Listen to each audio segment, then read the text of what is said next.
नमस्कार दोस्तों, स्वागत है आपका हमारे official YouTube channel GS by Neeraj sir में।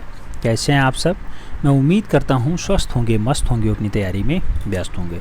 बट आज की जो क्लास है ये महत्वपूर्ण कलाकारों से संबंधित क्लास है और हमें उम्मीद है कि यहाँ से भी आपको 2 से 3 क्वेश्चंस देखने को मिलेंगे, क्योंकि यहाँ पे हम खास कलाकारों को चर्चा के लिए चूज़ किए हैं, जिसमें के हब्बर हम लोग पढ़ेंगे और के हब्बर के साथ साथ थोड़ा बहुत डाटा एकेश्वर प्रसाद के बारे में देखेंगे और एकेश्वर प्रसाद के साथ साथ हम लोग सहवाग चावड़ा के बारे में भी पढ़ेंगे। सहवाग चावड़ा शायद आप लोगों ने अभी तक नहीं पढ़ा है, सहवाग चावड़ा को भी हम लोग पढ़ेंगे। सहवाग चावड़ा की शिक्षा दीक्षा बेटा जे स्कूल ऑफ आर्ट्स मुंबई से होती है, गुजरात के रहने वाले होते हैं। इन्हें भी पढ़ने का प्रयास करेंगे, क्वेश्चंस बन सकता है, इसलिए इन्हें कराया जा रहा है। सबसे पहला नाम जो है अर्पिता सिंह का है। अर्पिता सिंह की अगर बात करते हैं, वेस्ट बंगाल की ही रहने वाली हैं। 1947 में नहीं, 1937 में इनका जन्म होता है वेस्ट बंगाल में। अर्पिता सिंह मूल रूप से शिक्षा कहाँ से लेती हैं? तो school of arts Delhi polytechnic से अर्पिता सिंह मूल रूप से शिक्षा ग्रहण करती हैं। उसके बाद अगर बात करें तो अर्पिता सिंह के चित्रों का विषय क्या रहा है बेटा? तो नारी का दैनिक जीवन मूल रूप से इनके विषयों का चित्रण रहा है। नारी के दैनिक जीवन से संबंधित चित्रण का कार्य अर्पिता सिंह ने बखूबी अच्छे से किया है। और अर्पिता सिंह की अगर बात करें कि मूल रूप से इनका माध्यम क्या रहा है, तो ये ऑयल पेंटिंग यानी तैल रंगों में मूल रूप से इन्होंने चित्रण का कार्य किया है। तो ये भी आपको याद रखना होगा, ऑयल कलर में इन्होंने चित्रण का काम किया है। डाटा इंपॉर्टेंट होता है, उन्हीं को शामिल किया जाता है बेटा। ऐसा नहीं है कि सभी लोग इंपॉर्टेंट हैं, सभी को हम शामिल कर लें। केवल टारगेट एक ही है, 148 फतेह करना। उसके लिए जितनी भी मेहनत की जाए वो कम है, क्योंकि फाइनली रिजल्ट ही मायने रखेगा कि आप कितना देर पढ़े थे। अगला नाम आता है ज्योति स्वरूप का। 1939 से 2009 तक का इनका संबंध रहा है। ज्योति स्वरूप का जन्म कहाँ हुआ है? तो 1939 ईस्वी जोधपुर राजस्थान मूल रूप से इनके लिए फेमस जगह रहा है। बात करें आगे तो राजस्थान का प्रथम अमूर्त और अभिव्यंजनावादी कलाकार कौन थे? ज्योति स्वरूप थे। कौन? एब्स्ट्रैक्ट व एक्सप्रेशनिस्ट सृजन करने के लिए जाने जाते हैं। तो एब्स्ट्रैक्ट्स और एक्सप्रेशनिस्ट जो है मूल रूप से सृजन करना यानी बनाने का काम ज्योति स्वरूप का ही रहा है। ज्योति स्वरूप किन कलाकारों से प्रभावित रहे हैं? तो पाब्लो पिकासो से खूब ज़्यादा प्रभावित रहे हैं, वान गाग से खूब ज़्यादा प्रभावित रहे हैं और पाल क्ली से भी मूल रूप से प्रभावित कलाकार माने जाते हैं। ज्योति स्वरूप, जन्म जोधपुर राजस्थान। आगे अगर बात करते हैं तो कहा जाता है कि ज्योति स्वरूप के कला गुरु कौन रहे हैं? बेटा क्वेश्चन छपा है, याद रखना है, छपेगा पक्का। ज्योति स्वरूप के कला गुरु कौन रहे हैं? तो देवयानी कृष्ण और मूल रूप से कंवल कृष्ण और देवयानी कृष्ण इनके कला गुरु माने जाते हैं। आपको याद रखना होगा, ज्योति स्वरूप राजस्थान के रहने वाले हैं और मूल रूप से कंवल कृष्ण के चेले हैं, देवयानी कृष्ण के चेले। आगे पॉइंट पे कहा जाता है आंतरिक जल और शिव शक्ति किसकी चित्र श्रृंखला है? आंतरिक जल और शिव शक्ति किसकी चित्र श्रृंखला है बेटा? ज्योति स्वरूप की चित्र श्रृंखला मानी जाती है। आगे बात करें तो अगले पॉइंट में इनसे कहा जाता है कि राजस्थान ललित कला एकेडमी ने ज्योति स्वरूप को पुरस्कार दिया था। तो बेटा ज्योति स्वरूप को मूल रूप से पुरस्कार मिलता है कहाँ से? राजस्थान ललित कला एकेडमी के द्वारा इन्हें पुरस्कृत किया जाता है। स्मरणीय बिंदु की अगर बात करते हैं तो पूछा जाता है ज्योति स्वरूप को पुरस्कार केंद्रीय ललित कला एकेडमी नई दिल्ली के द्वारा भी दिया जाता है। ये क्वेश्चंस छप सकता है बेटा, तो इसे भी याद रखना होगा। केंद्रीय ललित कला एकेडमी नई दिल्ली के द्वारा इन्हें मूल रूप से एक पुरस्कार भी मिल चुका है। ज्योति स्वरूप वही राजस्थान वाले 1939 में जिनका जन्म होता है, 1939 में, याद रखना। बहुत सारे लोग कहते हैं याद कैसे करें? बेटा सबसे पहला तो चॉइस होता है पढ़ना। अगर पढ़ने में समझ में कम आता है लिखिए, लिखने में भी कम समझ में आता है बेटा तो ऐसा करिए कि सुनिए। अगर सुनने भी नहीं समझ आता है बेटा तब एक ही चारा है कि कोई गोली लीजिए। गोली हमारे पास है नहीं बेटा, एक ही चारा है, हम पढ़ा सकते हैं, समझा सकते हैं, बता सकते हैं। अगर पढ़ने से याद नहीं होता है, लिख लिख के याद करिए। कुल मिलाकर के याद करना ही पड़ेगा। जो एक्स्ट्रा टॉपिक होते हैं, कुछ खास पॉइंट्स होते हैं, उस पर हम चर्चा करते रहेंगे, ठीक है। बाकी कोई हमारे पास जो है ऐसी गोली नहीं है जो याद करा दे आपको। सबसे ज़्यादा मैसेज यही आता है केंटगेरी कृष्ण हेब्बर, बेटा बहुत महत्वपूर्ण नाम है। 1912 से 1996 ईस्वी तक इनका कार्यकाल रहा है। चित्रकला के लिए जाने जाते हैं। कर्नाटका में इनका जन्म होता है 1912 सन में। 1912 सन में मूल रूप से इनका जन्म कहाँ पे होता है? कर्नाटका में होता है। आगे कहा जाता है कि के हेब्बर कला की शिक्षा कहाँ से प्राप्त करते हैं? तो के हेब्बर कला की शिक्षा नूतन कला मंदिर मुंबई से मूल रूप से कला की शिक्षा ग्रहण करते हैं। के हेब्बर कहाँ की यात्रा किए थे बेटा? तो ये यूरोप देशों की यात्रा पे जा चुके हैं, एक बार यूरोप देशीय यात्रा कर चुके हैं। के हेब्बर को बहुत सारे पुरस्कार मिलते हैं, जैसे पद्मश्री दिया गया, पद्म भूषण दिया गया, उसके बाद जो है महाराष्ट्र सरकार इन्हें गौरव पुरस्कार भी देती है। तो ये सन याद रखना है कि हो सकता पूछ ले कि के हेब्बर को पद्मश्री कब मिला? तो 1961 में मिला। पद्म भूषण कब मिला? तो 1989 में मिला। ऐसे महाराष्ट्र सरकार का गौरव पुरस्कार कब मिलता है? तो महाराष्ट्र सरकार का गौरव पुरस्कार 1990 में मिलता है। सोवियत लैंड नेहरू पुरस्कार किस कलाकार को दिया गया था? बेटा सोवियत लैंड नेहरू पुरस्कार भी के हेब्बर साहब को ही दिया गया था। राइट आंसर के हेब्बर ही बनेंगे अगर ये 4 ऑप्शंस में आते हैं। केंटगिरी कृष्ण हेब्बर इनका पूरा नाम होता है। कर्नाटका में इनका जन्म होता है। नूतन कला मंदिर मुंबई में इन्होंने शिक्षा ग्रहण की है।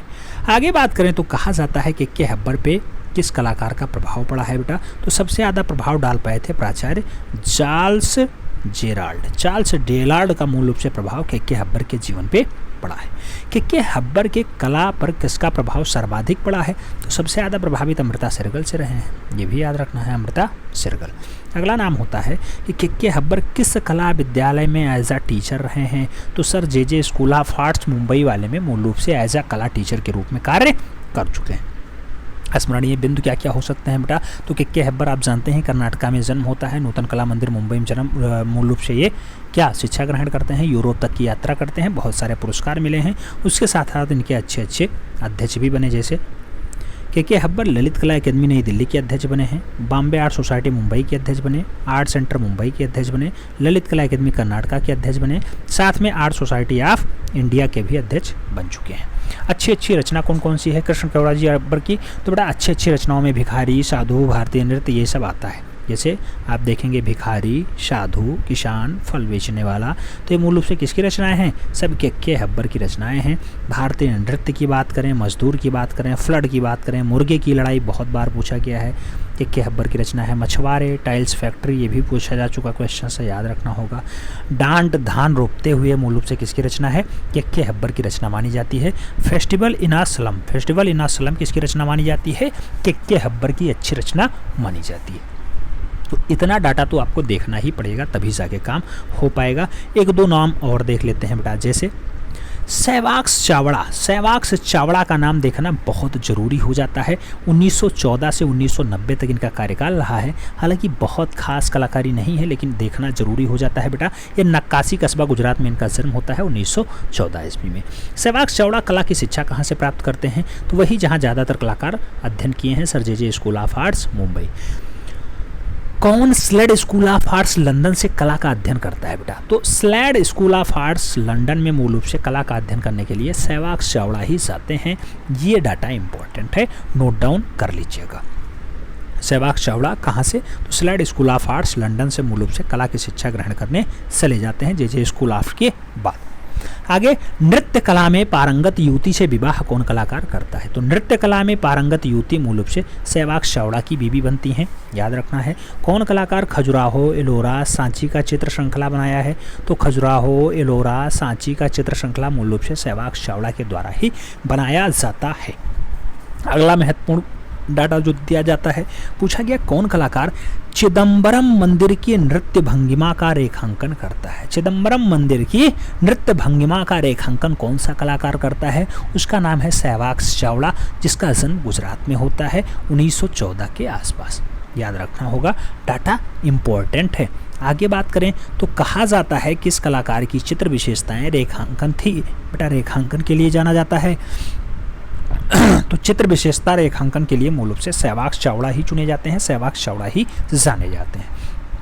आगे बात करते हैं तो तेल रंग, जल रंग, टेम्परा रंग, पेस्टल रंग, कागज रंग, सिल्क रंग, लकड़ी रंग किस माध्यम में हैं? बेटा ये सब के सब माध्यम किसके रहे हैं? सहवाग के रहे हैं। कागज पे चित्रण किया, पेस्टल पे किया, टेम्पर पे किया, जल रंग में किया, तेल रंग में किया, सिल्क पे किया, लकड़ी पे किया, सभी के सब माध्यम सहवाग चावड़ा के रहे हैं। आगे कहा जाता है कि इस कलाकार को ललित कला अकादमी द्वारा सम्मानित किया जाता है बेटा, तो वो नाम भी मूल रूप से सहवाग चावड़ा का ही जुड़ा हुआ है। सहवाग चावड़ा के चित्र संग्रहित जैसे आप देखेंगे तो ललित कला अकादमी नई दिल्ली में इनके चित्र मिल जाएंगे आपको, national gallery of modern art नई दिल्ली में मिल जाएंगे, महाराजा फतेह चंद्र संग्रहालय में भी इनके चित्र मिल जाएंगे, साथ ही साथ नागपुर संग्रहालय में भी इनके चित्र मिल जाएंगे, और जम्मू एंड कश्मीर संग्रहालय में भी मूल रूप से किसके चित्र मिल जाएंगे? सहवाग चावड़ा के चित्र मिल जाएंगे। साथ ही सिंगापुर, बुडापेस्ट, कनाडा इत्यादि में भी इनके चित्र रखे हुए हैं, वहाँ भी आपको देखने को मिल जाएंगे। तो ये था नाम सहवाग चावड़ा का। गुजरात से मूल रूप से रहने वाले थे। एक नाम इनका खास है कि slide school of art London से ये मूल रूप से पढ़ने गए थे कला की शिक्षा के लिए। अगला महत्वपूर्ण नाम आता है एकेश्वर प्रसाद हटवाला का। बेटा एकेश्वर प्रसाद हटवाला, अक्सर लोग सोचते हैं कि छोड़ो कौन पढ़ेगा इन्हें, लेकिन हो सकता क्वेश्चंस बन जाएं, इसलिए पढ़ना जरूरी हो जाता है। 1953 ईस्वी में इनका जन्म होता है। कहाँ पे होता है? तो चमोली उत्तराखंड में होता है। उत्तर प्रदेश का पेपर है बेटा, तो उत्तर प्रदेश से ही अलग हुआ है उत्तराखंड, इसलिए नाम याद रखना है। 1953 में चमोली उत्तराखंड में इनका जन्म होता है। एकेश्वर प्रसाद किस कला के लिए सिद्धहस्त होते हैं बेटा? तो ये रेखांकन पद्धति में बहुत अच्छे कलाकार माने जाते हैं। एकेश्वर प्रसाद किस कला के लिए सिद्धहस्त कलाकार हैं? तो रेखांकन के लिए जाने जाते हैं। किस कलाकार का माध्यम तेल रंग, एक्रेलिक रंग आदि रहा है? तो तेल रंग, एक्रेलिक रंग, जल रंग, पेस्टल रंग आदि जो है एकेश्वर प्रसाद ने ही ऐसा रचनाएं किया है। वही एकेश्वर प्रसाद जो बेटा चमोली उत्तराखंड में जन्मते हैं, याद रखना है। आगे कहा जाता है कौन कलाकार ब्लू पॉटरी के लिए जाना जाता है? ब्लू पॉटरी के लिए फेमस कलाकार का नाम आपको बताना था, तो ब्लू पॉटरी के लिए जाने जाने वाले कलाकार एकेश्वर प्रसाद ही हैं। एकेश्वर प्रसाद किस रूप में जाने जाते हैं? तो चित्रकार और लेखक दोनों टाइप के हैं। वही एकेश्वर प्रसाद जो चमोली उत्तराखंड में जिनका जन्म होता है। आगे अगर हम लोग बात करें तो पूछा जाता है कि एकेश्वर प्रसाद के चित्र कौन कौन से हैं, तो उसमें चित्र आता है पशु पक्षी, मजदूर, बराक ओबामा, रिक्शा वाला, नर्तक, संगीतज्ञ। ये सारे के सारे रचनाकार कौन हैं? तो इनके रचनाकार मूल रूप से एकेश्वर प्रसाद ही हैं। एकेश्वर प्रसाद हटवाला इनका पूरा नाम होता है। चमोली उत्तराखंड में इनका जन्म होता है। तो नाम बहुत इंपॉर्टेंट है बेटा, आपको याद रखना होगा, तभी जाके काम बन पाएगा। हमें उम्मीद है कि आप लोग ईमानदारी के साथ मेहनत कर रहे हैं। 148 फतेह करके ही अपने माँ बाप का सपना पूरा करेंगे, उसमें कोई डाउट्स नहीं होगा। मिलते हैं नेक्स्ट वीडियो में, तब तक के लिए जय हिंद।